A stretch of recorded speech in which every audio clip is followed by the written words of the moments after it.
as a team to see offensively? Yeah, I think our starts have been so good.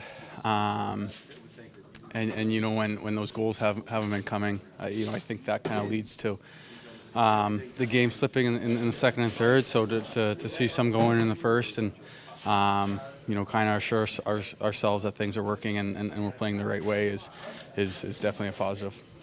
Facing a team like Dallas tomorrow, who typically, you know, wants to slow things down, maybe play a more defensive-minded game versus you guys who really thrive on your speed and skill, how do you dictate the style of play against an opponent like that? Yeah, those are the kind of games you need to win.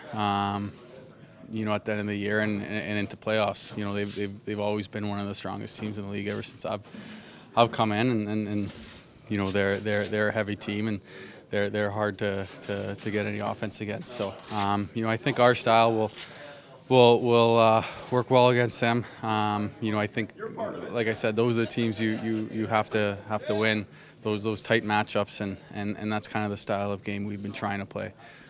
Coach talked a lot at the beginning of the season about not wanting to lose any offense, wanting to add defense, but not subtracting from the offense. How does maybe the system you guys are playing this year either mimic the style you played last year, or is maybe a little bit different than the style that you played last year?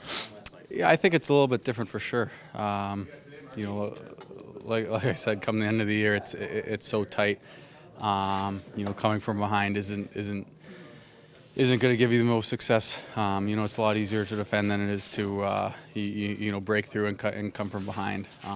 You know, we saw that firsthand last year, obviously. So you know, this is a perfect test tomorrow against a big, heavy team that defends well. So you know, I think it's going to be a good matchup.